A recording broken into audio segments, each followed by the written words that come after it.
হাইরে লা ইলাহা ইল্লাল্লাহু বলরে মারে মানে লা ইলাহা ইল্লাল্লাহু বলরে মারি মন কবরেতে যাইব মাগো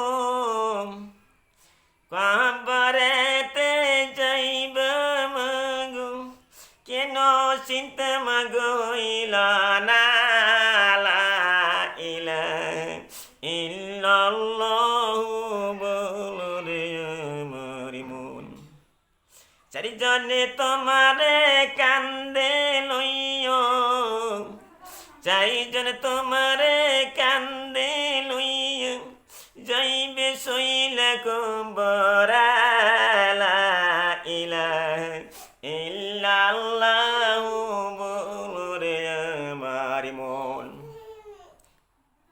হিরে লা ইলাহা ইল্লাল্লাহু বলরে মারি মন আমার নবী বলতাছে জিবরাইল রে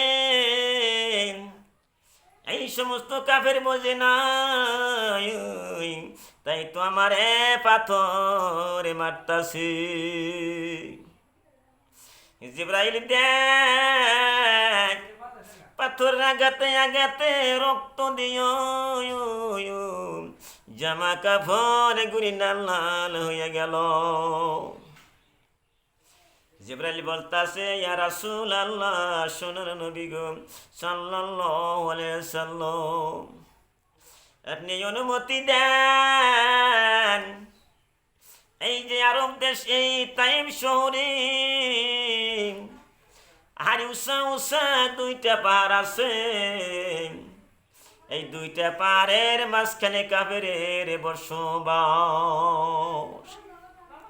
আপনি অনুমতি দেন গো নবী আমি জিবরাইল দুইটা পার দিয়ে চাপা দিয়ান সমস্ত কাফের মাইরা শেষ করে দিব আমার নবী বলেন জিবরাইল রে ও জিবরাইল তুই বলিস না আমার উম্মতরা বোঝে না তাই তো আমারে পাথর মারতাছে জিবরাইল রে এই সমস্ত কাফের যখন মরিয়া যাবে এদের সন্তান ছেলে মেয়ে দুনিয়া আসবে তারা ইসলাম ধর্ম গ্রহণ করবে তারা 5 ওয়াক্ত নামাজ পড়বে তারা আল্লাহর কোরআন পড়বে এই সমস্ত কাফির মাইরে শেষ করা যাবে না আমার বন্ধুরা আমার মায়েরা আমাদেরকে যদি কেউ গালি গালাজ পারে আমরা জীবন সারাটা জীবন কেমন করে প্রতিশোধ করব সেই চেষ্টায় আমরা থাকি আমার বন্ধুরা আমার মায়েরা কিন্তু আমার নবী প্রতিশোধ গ্রহণ করলো না আমার নবী সবর করতেছে সেই নবীর প্রতি আমরা সবাই বলি সাল্লাল্লাহু আলাইহি সাল্লাম আল্লাহ রে আল্লাহর নাম যখন শুনবেন তখন বলবেন আলহামদুলিল্লাহ আমার বন্ধুরা আমার মায়েরা তোমরা দান খয়রাত করে খোটা দিও না হাফিজি মাদ্রাসায় আরে মসজিদের জন্য যত দরিদ্র মানুষ তোমার বাড়িতে আসুক না কেন তোমরা ধমক দিও না খোটা দিও না ডান হাত দিয়ে দান করবা বাম হাতেও যেন জানতে পারে না আল্লাহরে খুশি করার জন্য তোমরা দান খয়রাত করবা আরে আবু বকর বলল ইয়া রাসূলুল্লাহ সোনার নবী গো আমরা যত সোনা রূপা ছিল গো নবী টাকা পয়সা ছিল কোটি কোটি সমস্ত সোনা রূপা টাকা পয়সা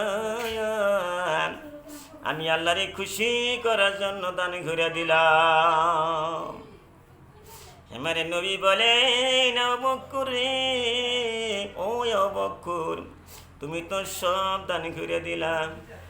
বাড়িতে স্ত্রী ছেলে মেয়ে আছেন, তাদেরকে ভরণ পোষণ করতে হয়। তাদেরকে ভরণ পোষণ করার জন্য রে আবু বকর তুমি বাড়িতে কি রেখে এসেছো? আবু বকর বলল, ইয়া রাসূলুল্লাহ, সোনার নবী গো, ইয়া নবী, আমি বাড়িতে কিছুই রাখতে পাই না গো হুজুর, শুধু আল্লাহর নাম এবং রসুলের নাম বাড়িতে রেখে এসেছি। আমার বন্ধুরা, আমার মায়েরা, আমি আসামের আমির হামজার কথা বলতেছি। আমাদের আসামে, ভারতবর্ষে যে কোনো দেশ হইতে পারে, আমরা কোটিপতি হয়ে গেছি, 10 তলা 5 তলা বিল্ডিংয়ের মধ্যে থাকি, হাফিজি মাদ্রাসা। আরে আল্লাহর ঘরের জন্য যদি কালেকশন করা যায়, আমরা টাকা পয়সা দিতে রাজি হই না। দুঃখী দরিদ্রকে যদি দান খয়রাত করা যায়, আমরা ধমক দিয়া দেই, আমরা কটু কথা বলি। কিন্তু আমার নবী যাওয়ার সঙ্গে সঙ্গে আবু বকর সিদ্দিক সব দান করে দিল, কিছুই তা রাখে নাই। এই জন্যই তা দান করে দিয়েছিল। এই দুনিয়াটা থাকা চলবে না, কোটি কোটি রাজা বৎসর দুনিয়া থেকে চলে গেছেন, আমাদের কেউ যাইতে হবে। এই কথাটাই আবু বকর সিদ্দিক চিন্তা করেছিল।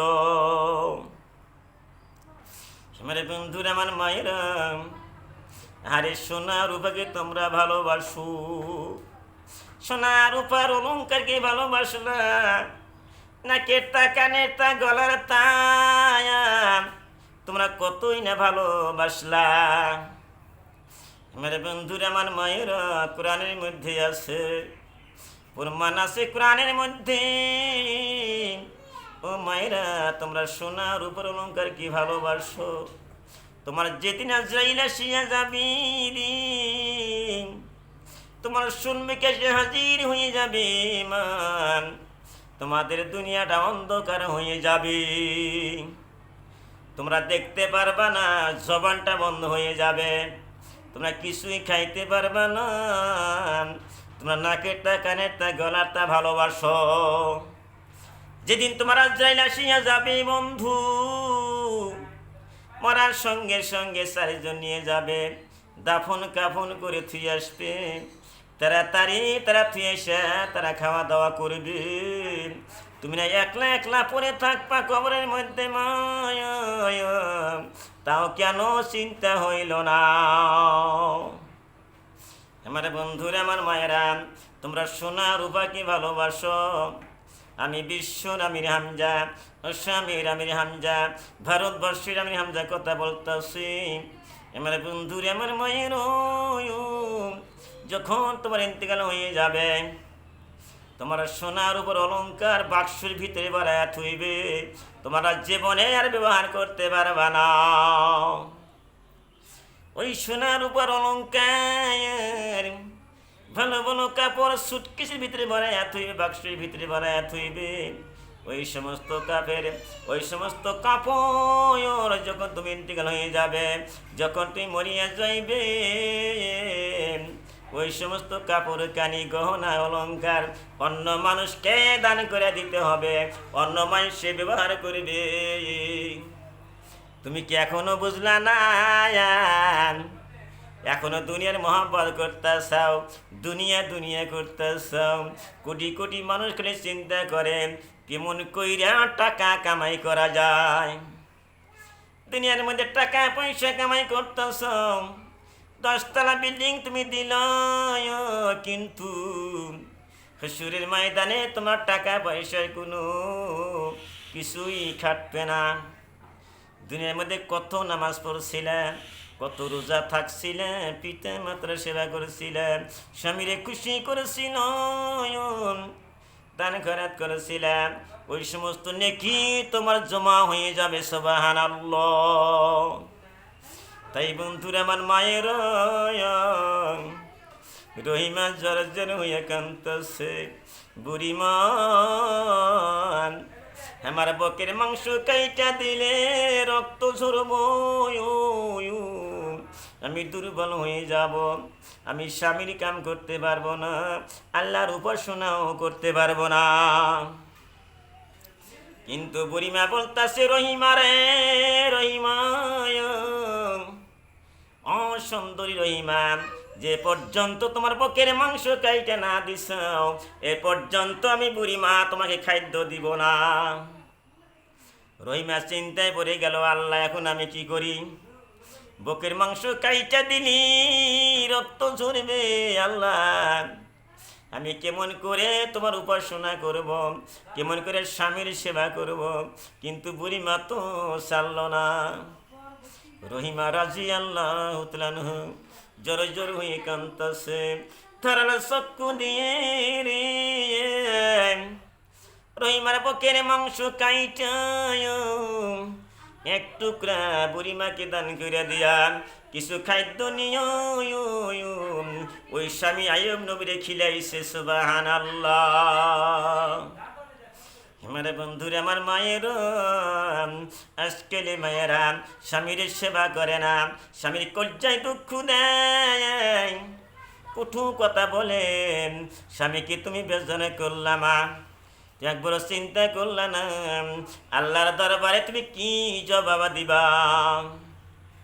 কোরআনে হাদিসে বাবা যাইতেছে, স্বামীর পর তলে জান্নাত।